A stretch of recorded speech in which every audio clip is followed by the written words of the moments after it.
ನಾನಿವತ್ತು ಪ್ರಾನ್ಸ್ನ ಯೂಸ್ ಮಾಡಿಕೊಂಡು ಒಂದು ಸ್ಪೆಷಲ್ ಆದ ರೆಸಿಪಿನ ಮಾಡ್ತಾಯಿದ್ದೀನಿ. ಇದಕ್ಕೆ ಪ್ರಾನ್ಸ್ನ ಚೆನ್ನಾಗಿ ಕ್ಲೀನ್ ಮಾಡಿಕೊಂಡು ಬಾಳೆ ಎಲೆಯಲ್ಲಿ ಹಾಕಿ ಅದಕ್ಕೆ ಸ್ವಲ್ಪ ಉಪ್ಪು, ಸ್ವಲ್ಪ ಅರಿಶಿಣ ಪೌಡರ್, ಹಾಗೆ ಸ್ವಲ್ಪ ಕಾಳುಮೆಣಸಿನ ಪುಡಿ, ಸ್ವಲ್ಪ ಚಿಲ್ಲಿ ಪೌಡರ್ನ ಹಾಕಿ, ಹಾಗೆ ಅದ್ರ ಜೊತೆಗೆ ನಾನಿಲ್ಲಿ ಶುಂಠಿ ಬೆಳ್ಳುಳ್ಳಿ ಪೇಸ್ಟ್ ಕೂಡ ಹಾಕಿದ್ದೀನಿ.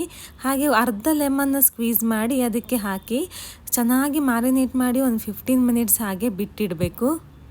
ಇವಾಗ ಮ್ಯಾರಿನೇಷನ್ ಆದ ನಂತರ ನಾನು ಈ ಥರ ಬನಾನಾ ಲೀಫಲ್ಲಿ ಟೈ ಮಾಡ್ಕೋತಿದ್ದೀನಿ. ನೀವು ಬೇಕಾದರೆ ಬನಾನಾ ಲೀಫಲ್ಲೇ ಮ್ಯಾರಿನೇಟ್ ಮಾಡಿಕೊಂಡು ಒಂದು 10ರಿಂದ 15 ನಿಮಿಷ ಹಾಗೆಯೇ ಬಿಡ್ಬೋದು.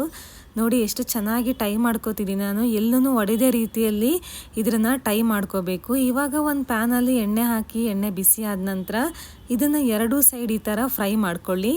ಒಂದು 5ರಿಂದ 10 ನಿಮಿಷ ಮುಚ್ಚಿಟ್ಟು ಈ ಥರ ತೆಗೆದ್ರಂತೂ ಸಖತ್ತಾಗಿ ರೆಡಿಯಾಗಿ ಹೋಗಿತ್ತು. ಟೇಸ್ಟ್ ಕೂಡ ತುಂಬಾ ಚೆನ್ನಾಗಿ ಬಂದಿತ್ತು. ನೀವು ಕೂಡ ಟ್ರೈ ಮಾಡಿ.